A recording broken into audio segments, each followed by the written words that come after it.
Welcome to Rex institute Bhopal. Laptop section में 4th video है laptop का सीरीज़ में, और आज मैं इसमें आपको जो बताने जा रहा हूँ वो बेसिकली चार्जिंग आईसी है। चार्जिंग आईसी कैसे काम करती है, चार्जिंग आईसी क्या है, बेसिक रिक्वायरमेंट क्या है, रेफरेंस वोल्टेज क्या है, ईसी डिटेक्ट क्या है, एसी ओके क्या है, वो सारी चीज़ें क्लियर करता हूँ।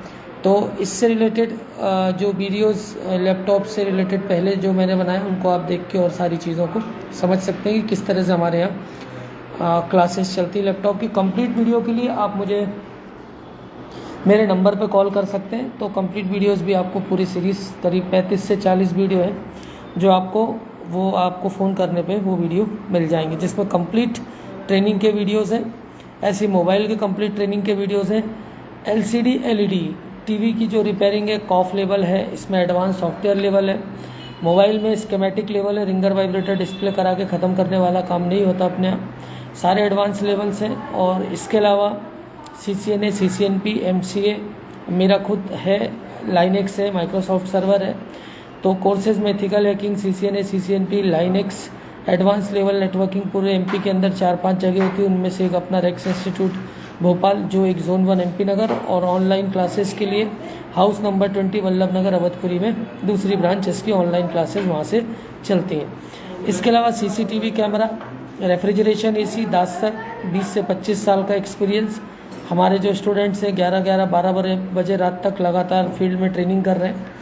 और लैपटॉप में मदरबोर्ड में सामने यहाँ पर बच्चा रिपेयर करता है, सामने करके ही जाते हैं, तभी मैं उनको यहाँ से जाने देता हूँ। ऐसी मोबाइल में, ऐसी लैपटॉप में सारी चीज़ें हैं।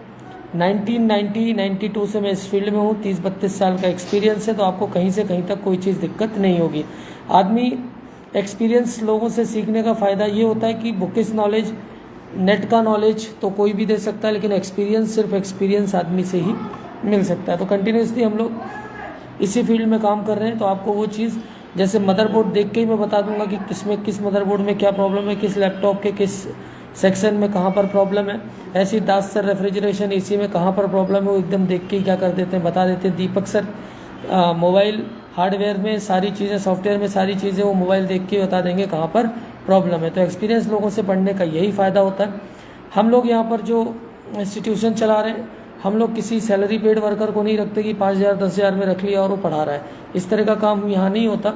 जैसे ये सब एक तरीके से यहाँ पर पार्टनर की तरह काम करते हैं और लगातार 20-25 सालों से काम कर रहे हैं। तो वो काम होता है। 5-10 हज़ार सैलरी पेड वर्कर कोई काम नहीं कर पाएगा, ना पढ़ा पाएगा। तो ये चीज़ें आपको ध्यान रखना है कि एक एक्सपीरियंस्ड आदमी से पढ़ने का एक अलग ही आपको सेंस मिलेगा। तो चलिए इस वीडियो में मैं आगे बढ़ाता हूँ आपको चार्जिंग आईसी से रिलेटेड। चार्जिंग आईसी क्या होती है, चार्जिंग आईसी लैपटॉप में कैसे काम करती है। हाथ से ही कर ले, कहाँ अंधेरा दिख रहा है, ऐसे लेना, अंधेरा ना दिखे, ठीक।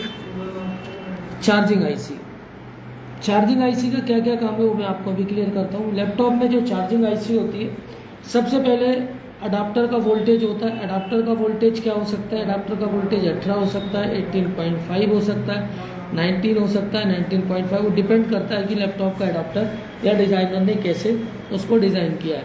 तो सबसे पहले यहाँ पर 2 मॉसफेट होंगे, या डायोड हो सकता है, मॉसफेट हो सकता है, 1 मॉसफेट, 1 डायोड, 2 मॉसफेट, कुछ भी ये कॉम्बिनेशन दे सकते हैं। तो सबसे पहले यहाँ से जैसे ड्रेन पे गया, फिर सोर्स पे गया, फिर इसके सोर्स से आउट किया, और फिर इसको क्या कर दिया, यहाँ से ड्रेन से आउट करा दिया। एक कॉम्बिनेशन ये हो सकता है। और इन दोनों को ले जाके कहाँ से जोड़ा, आपका चार्जिंग आईसी में क्या किया, इसको जोड़ दिया गेटों को।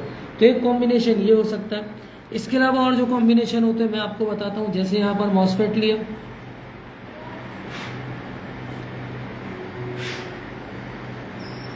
यहाँ पर आपका ड्रेन, ये सोर्स, और इसको सीधा आगे कर दिया, गेट NC कर दिया इस तरह की। और सेकंड मॉसफेट को क्या किया, चार्जिंग आईसी के गेट, चार्जिंग आईसी गेट से इससे कनेक्ट कर दिया।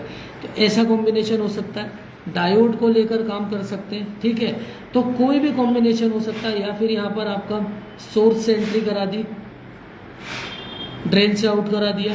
तो 3-4 कॉम्बिनेशन बनते हैं जब ये आपके 2 मॉसफेटों को लेकर काम किया जाता है, ठीक है। इसके अलावा ये जो चार्जिंग आईसी होती है, ये चार्जिंग आईसी अलग अलग कंपनीज की होती है। मैं आगे अभी बताता हूँ आपको किस तरह से ये काम करेगी। यहाँ से ये आपका जो होता है, इसको ब्लॉकिंग मॉसफेट भी कह देते हैं कई लोग, और इसको कहते हैं स्विचिंग मॉसफेट, ठीक है।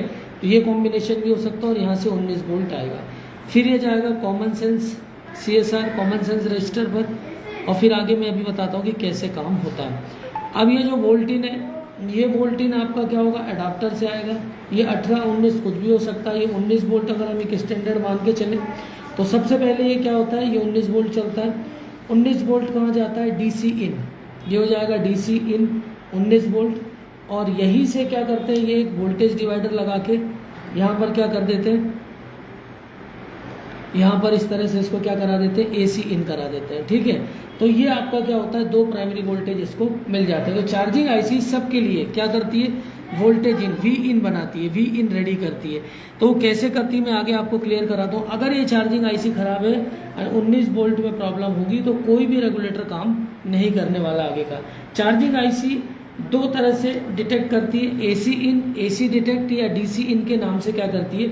AC मिलते ही चार्जिंग IC 6 वोल्ट का क्या निकालती है, LDO निकालती है। क्या निकालेगी, 6 वोल्ट का LDO निकालना ही निकालना इसको। ठीक है, AC ओके भी निकलेगा।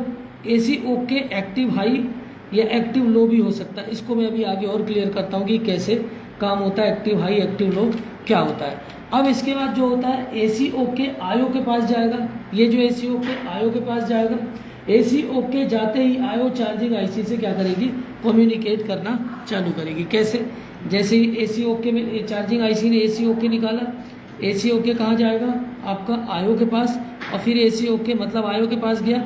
AC ओके मतलब इसको ये पता चल गया कि अडाप्टर इन हो गया, मतलब अडाप्टर लग गया है। फिर आपका क्या होगा, SCL क्लॉक लाइन और SDA डाटा लाइन क्या हो जाएगी, इन दोनों के बीच कम्युनिकेट करना चालू करेगी। ठीक है, तो ये हो जाएगा SDA और इसको कहेंगे SCL। तो इस तरह से कम्युनिकेट करना चाहिए। आयो अब स्विच करेगी दोनों मॉस्फेटों को। आयो भी स्विच कर सकती है, चार्जिंग IC भी स्विच कर सकती है, या 19 वोल्ट भी स्विच कर सकता है। डिपेंड करता है आपका किस पे, डिज़ाइनर पर कि 19 वोल्ट को स्विच कैसे कराना है। ये मदरबोर्ड के लॉजिक पर डिपेंड करता है कि कौन स्विच करेगा मॉस्फेट को, कि सभी आयो करती है, कभी चार्जिंग IC करती है, या कभी 19 वोल्ट भी क्या करते हैं, खुद स्विच कर देते हैं। मॉस्फेट स्विच होते ही 19 वोल्ट मिलेगा, इसे ही DC वेट आउट कहते हैं, और यही वोल्ट रेगुलेटर पर जाएगा। एक काम 19 वोल्ट देना रेगुलेटर का, दूसरा काम बैटरी को चार्ज करना। अभी मैं आगे और क्लियर कराता हूँ। चार्जिंग IC DC इन, VCC इन, AC डिटेक्ट, AC इन वोल्टेज डिवाइडर के थ्रू 2.45 वोल्ट इसमें मिलेगा, यही 19 वोल्ट, और ये वोल्ट इन DC इन 19 वोल्ट मिलेगा। LDO 6 वोल्ट आएगा, और फिर AC ओके आएगा। अब ये AC ओके हाई या लो वो डिपेंड करता है इस IC पर कि हाई है या लो है। मान लीजिए कि अगर ये AC ओके हाई है, हाई लॉजिक चल रहा है तो हाई होगा, लो लॉजिक चल रहा है तो लो। और अभी आगे हम इसको डिटेल में समझेंगे। SDA SCL एक्टिव होंगे, आयो पर जाएगा AC ओके, तो SDA और SL एक्टिव होंगे। अब चार्जिंग IC और आयो के बीच कम्युनिकेशन चालू। अब चार्जिंग IC इसके बाद क्या हो जाएगी, एक्टिव हो जाएगी। अब यह 19 वोल्ट पावर SRC बन जाएगा। ये 19 वोल्ट क्या हो जाएगा, पावर SRC बन जाएगा। ठीक है, और हर जगह 19 वोल्ट क्या हो जाएगा, पहुंच जाएगा। हर जगह का मतलब क्या होगा, जैसी पावर SRC बनेगा तो जैसे CPU के लिए प्राइमरी मॉस्फेट लगे हैं तो ये 19 वोल्ट इसके ड्रेन में आगे क्या हो जाएगा, बैठ जाएगा। ऐसे ही रैम के लिए लगा होगा तो 19 वोल्ट वहाँ जाके बैठ जाएगा ड्रेन पे। तो जितने रेगुलेटर लगे उनके प्राइमरी मॉस्फेटों के ड्रेन पर सब पर क्या हो जाएगा, 19 वोल्ट क्या हो जाएगा, चला जाएगा। 3-5 IC पर भी क्या हो जाएगा, ये 19 वोल्ट जाके क्या हो जाएगा, बैठ जाएगा। तो सबसे पहले ये जो 19 वोल्ट चला, जितने रेगुलेटर हैं और 3-5 की IC उस पर जाकर क्या हो जाएगा, बैठ जाएगा। अब ये 3 और 5 की IC का 2 कंडीशन खड़ी होगी। जब मैं 3-5 IC समझाऊंगा तो और बताऊंगा। कभी कभी बिना ट्रिगर किए ही जो स्विचिंग वोल्ट है 3-5 निकल जाते हैं, और LDO वोल्टेज भी 3-5 क्या हो जाते हैं, बन जाते हैं। तो ये जो LDO वोल्टेज है, LDO voltage on off switch पर, आयो IC पर, बैटरी पर, बैटरी कनेक्टर्स पर LDO वोल्टेज क्या होते हैं, कई जगह जाते हैं। LDO वोल्टेज का जब वीडियो बनाऊंगा तो समझाऊंगा कहाँ कहाँ जाता है। तो अगर ये 19 वोल्ट अगर आगे नहीं जा रहा है, 19 वोल्ट में प्रॉब्लम है, तो सारी कहानी क्या हो जाएगी, यहीं पर ख़त्म हो जाएगी। ठीक है, आगे चलते हैं। चार्जिंग IC अब किस किस सीरीज़ की आती है वो बता देता हूँ। तो चार्जिंग IC आपकी BQ सीरीज़ की आएगी। अगर BQ सीरीज़ की है तो उसमें जो VCC है मतलब 19 वोल्ट है वो DC इन के नाम से आएगा। ISL है तो उसमें DC इन, और मैक्सिम है तो उसमें भी क्या होगा, DC इन, और OZ सीरीज़ है तो उसमें VAC आएगा। ये ध्यान रखिएगा। तो ये सबके नाम अलग अलग स्कीमेटिक के हिसाब से हो सकते हैं। BQ सीरीज की जो चार्जिंग आईसी के अगर मैं बात करूं पिंस की, तो कितने कितने पिंस की आती है? नॉर्मली ये आएगी 32 पिन की हो सकती है, 28 पिन की और आपका 20 पिन की, इस कितने भी पिन की आ सकती है। सबसे क्या होगी जो जितनी पिन है उसके हिसाब से स्कीमेटिक के हिसाब से इसके क्या होंगे, सारे पिन्स के डायग्राम हमें पढ़ने होते हैं मदरबोर्ड पे। मैं बेसिक बता रहा हूँ कि चार्जिंग आईसी कैसे काम करती है। अब देखिए, चार्जिंग आईसी पर वोल्टेज हमेशा फिक्स रहना चाहिए। क्या रहना चाहिए? फिक्स रहना चाहिए। जैसे अब अगर मैं BQ की बात करूँ, VCC DC इन आ रहा है तो वो वोल्टेज क्या रहेगा? हमेशा फिक्स रहना चाहिए, ठीक है। अब अगर वो वोल्टेज अगर हम माने ऊपर नीचे हो रहा है, 19 की जगह 15, 16, 14 ऐसे हो रहा है, तो चार्जिंग आईसी क्या होगी? ऑन नहीं होगी। तो जहाँ से भी 19 वोल्ट आ रहा है वो पूरी सीरीज को, उस पूरी लाइन को आपको क्या करना पड़ेगा? चेक करना पड़ेगा। इसके बाद ये DC इन हुआ।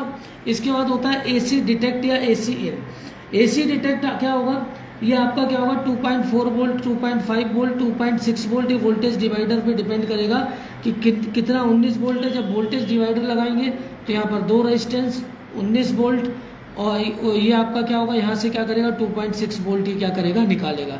तो इसमें इन कितना हो रहा है? 19। तो वोल्टेज डिवाइडर के फॉर्मूले पर क्या करते हैं हम फिर काम करते हैं कि जैसे मान लीजिए कि अगर 46 ओम का क्या लगा हुआ है, प्राइमरी पहला रेजिस्टेंस है तो 46, दूसरा लगा है अगर 309 या जो भी लिखा तो उसके हिसाब से फिर क्या करते हैं हम उसको प्लस 46, इस हिसाब से डिवाइड करके आप निकालेंगे तो यहाँ पर क्या हो जाएगा? ये वोल्टेज आ जाएगा।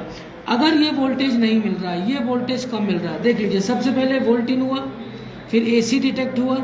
अगर AC डिटेक्ट कम हो रहा है मतलब 2.6 से कम हो जा रहा है, तो ये जो रेजिस्टेंस लगे हैं इनको आप चेक कर लीजिए। इनके साथ अगर फिल्टर लगा हुआ है तो उसको चेक कर लीजिए। इनमें से कहीं ना कहीं क्या हो सकती है? प्रॉब्लम हो सकती है। एक चीज़ और ध्यान रखिएगा कि सबसे ज़्यादा इसमें कैपेसिटर मतलब जो है वो ख़राब मिलेगा और आपका रजिस्टर ख़राब मिलेंगे। अगर रजिस्टर आप चेक कर रहे हैं और सही भी लग रहा है, उसके बाद भी यहाँ पर आपको वोल्टेज डिवाइडर का वोल्टेज सही नहीं आ रहा है, तो आप ये दोनों रेजिस्टेंस और कैपेसिटर क्या कर दें? एक बार चेंज कर दें। क्योंकि कई बार क्या होता है, जैसे ही लोड पड़ता है तो लोड पर चीज़ें क्या हो जाती हैं? ख़राब हो जाती है। तो आप मल्टीमीटर से सारी चीज़ों को 100% नहीं माने, कई बार लोड पर भी क्या होती है? दिक्कतें आती है। तो AC डिटेक्ट आपका हर चार्जिंग आईसी पर, अब अगर BQ सीरीज है तो अलग होगा। इसके अलावा अलग अलग जो सीरीज होती है, जैसे OZ सीरीज है, ISL है, मैक्सिन है, सब का AC detect pin, AC pin, ये सब के क्या होंगे? अलग अलग होंगे।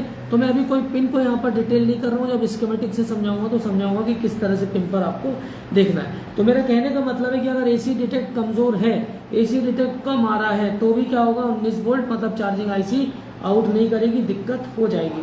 AC डिटेक्ट अगर कम हुआ 2.5, 2.6 से नीचे गया तो वोल्टेज डिवाइडर के आपको क्या चेक करना है? कैपेसिटर और रेजिस्टर चेक करना ही करना है। अब जैसे मान लीजिए 19 वोल्ट आ रहा है, इनटू आपका प्राइमरी रेजिस्टर जितना भी है 46, 47, 48 डिवाइडेड बाई जैसे तो नीचे वाला दूसरा रेजिस्टर है ये 48 है, नीचे वाला आपका 306 है या 7 है, जो भी है।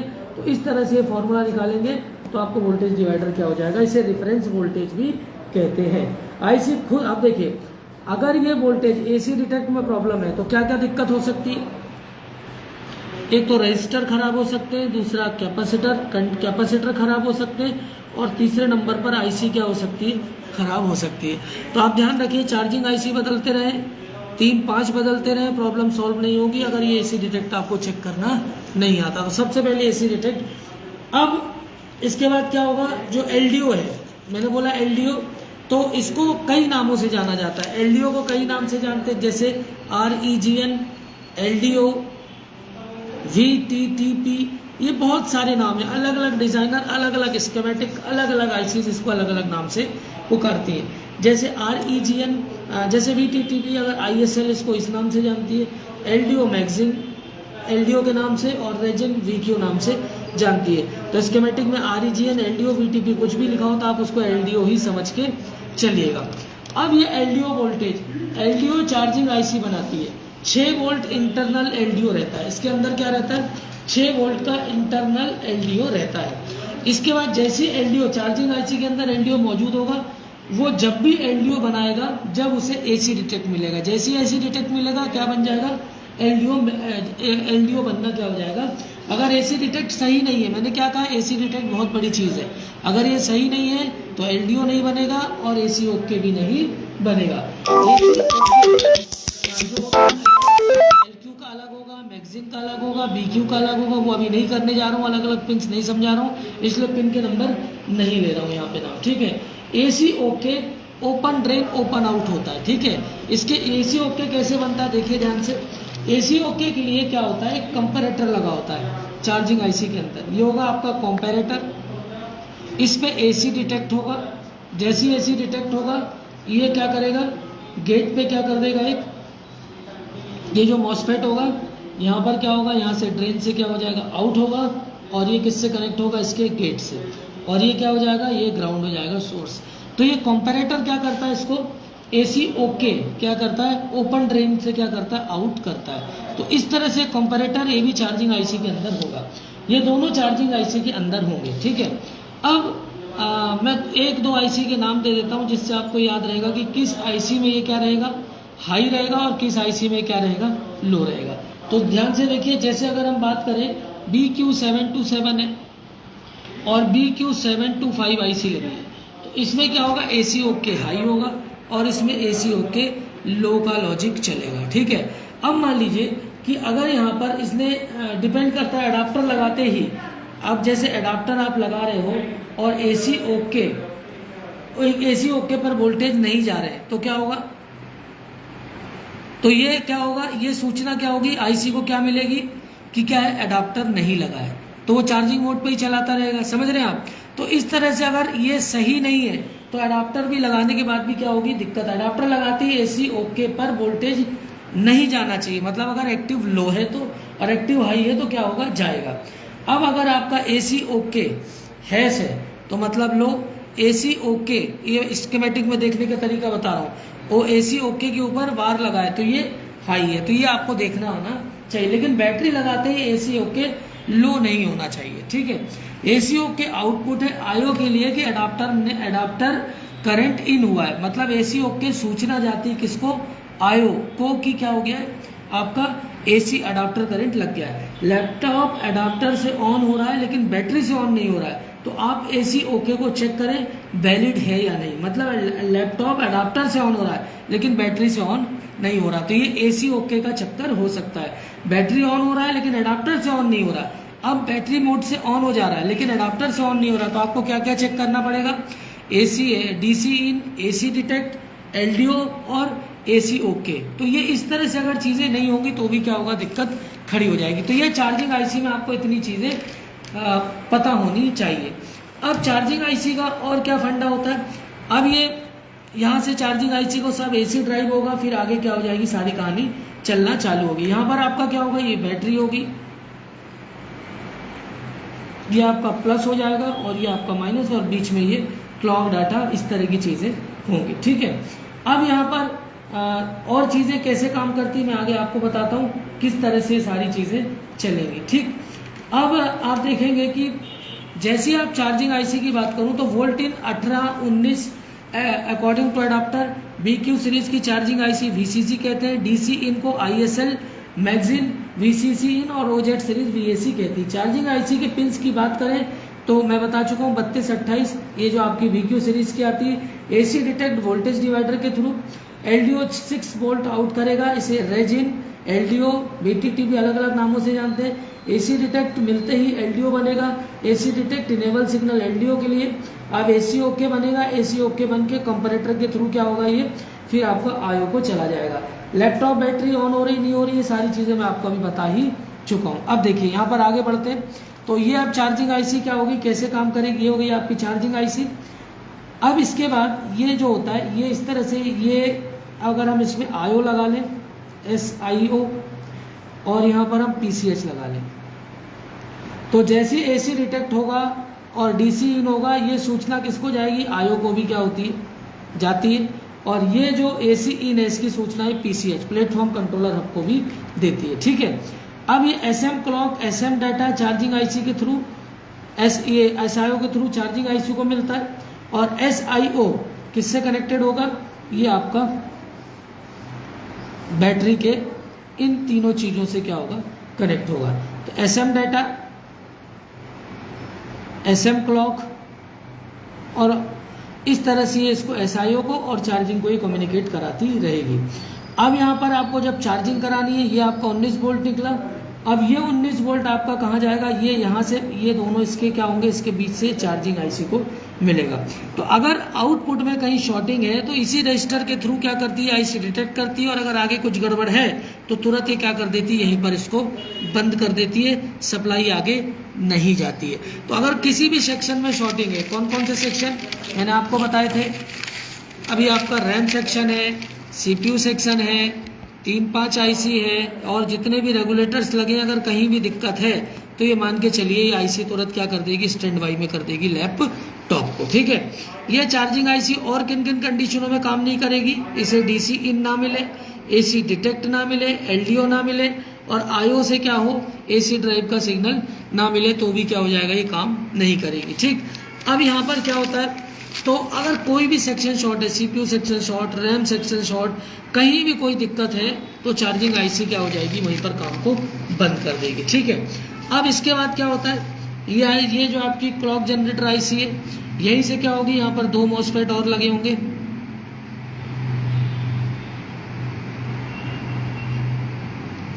और इन पर भी क्या आएगा, ये 19 वोल्ट क्या होगा, सीधा इस पर भी आएगा। ठीक है, तो यहाँ से ये 19 वोल्ट आएगा, फिर वही कहानी, और ये कहाँ जाएगा, चार्जिंग IC पर क्या हो जाएगा, ये चला जाएगा। ठीक है, तो यहाँ से कहाँ जाएगा, ये आपका यहाँ पर एक इस तरह से कॉइल लगी होगी, कॉइल के बाद क्या लगा होगा एक, ये कहाँ जाएगा, ये इस पर इस तरह से यहाँ पहुँचेगा। ठीक है, तो यहाँ से चार्जिंग इसको ये 2 MOSFETों के द्वारा PWM के द्वारा क्या होगी, ये काम कराएगी कि इसको चार्ज कराने का काम पावर के द्वारा करेगी। ठीक है, अब यहाँ पर देखिएगा ध्यान से, इसके ऊपर क्या होगा, ये जब यहाँ से होगा तो एक और यहाँ पर डिस्चार्जिंग MOSFET लगा होगा, और ये डिस्चार्जिंग MOSFET आपका यहाँ से क्या होगा, आगे इससे जुड़ा होगा। ठीक है, ये CSR इसके इन दोनों के बीच से फिर करंट को कहाँ लाएगा, यहाँ से, और फिर यहाँ से 19 वोल्ट क्या होगा, बैटरी मोड पर, अडाप्टर मोड पे 19 और बैटरी मोड पर 12 वोल्ट 14 वोल्ट जितना भी चार्जिंग है उसके हिसाब से क्या करेगा, ये चलाने का काम करेगा। ठीक, अब ये P चैनल होगा, ये MOSFET, और ये जो MOSFET है, ये 2 MOSFET चार्जिंग के लिए लगे होते हैं। तो चार्जिंग कितनी हो गई है, क्या हो गई है, SIO, ये सारी इंफॉर्मेशन चार्जिंग IC से लेकर ये आपके कंप्यूटर लैपटॉप के ऑपरेटिंग सिस्टम पे यहाँ पर बैटरी कितनी चार्ज है नहीं है वो यहाँ पर बताती रहती है। अब जैसे ही यहाँ पर AC आउट हुआ, चार्जिंग IC क्या करेगी, ये बंद होगी कहानी, और SIO से सूचना बैटरी, और फिर ये क्या हो जाएगा, यहाँ से ये फिर जो 10 वोल्ट 12 वोल्ट डिस्चार्जिंग MOSFET से होता हुआ ये क्या हो जाएगा, यहाँ पर पहुँच जाएगा। तो 19 की जगह 12 वोल्ट या 14 वोल्ट या जितने की सप्लाई है उससे लैपटॉप चार्जिंग चालू, लैपटॉप ऑन हो जाएगा।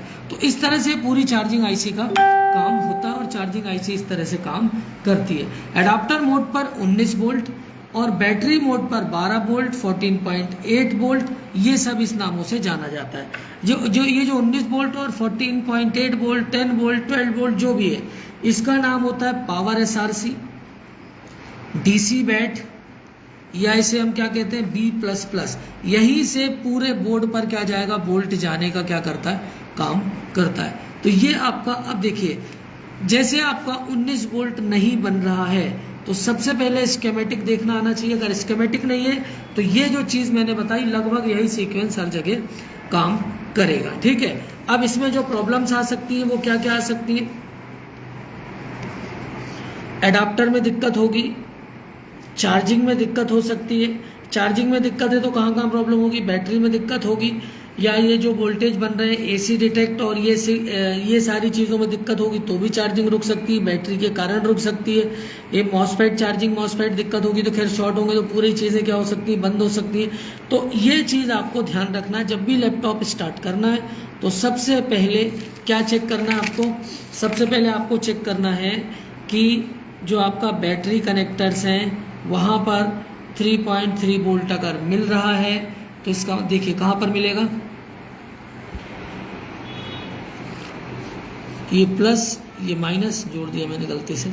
इसके बाद बीच में यहाँ पर अगर आपको 3.3 वोल्ट मिल रहा है तो इसका मतलब LDO सही है, LDO वोल्टेज बन रहा है, LDO बन रहा है, इसका मतलब क्या क्या सही है, वोल्ट इन सही है, मतलब ये सप्लाई हर जगह क्या हो रही है, 19 वोल्ट पहुंच रही है। ठीक है, तो फिर आपको चार्जिंग आईसी, चार्जिंग सेक्शन को ज़्यादा देखने की ज़रूरत नहीं है, 90% हम ये मान के चलते हैं कि 19 वोल्ट आउट होगा। इसके बाद हम जब उसे ऑन करते हैं, स्विचिंग नहीं हो रही है, मतलब ऑन होने के बाद मतलब ये 19 वोल्ट वो बन रहा है, इसके बाद भी लैपटॉप क्या नहीं हो रहा, ऑन ही नहीं हो रहा है, ऑन ही नहीं हो रहा है, या ऑन हो के क्या नहीं दे रहा है, डिस्प्ले नहीं दे रहा है। ठीक है, दो कंडीशन होगी, ऑन ही नहीं होना और या ऑन होकर डिस्प्ले नहीं देना।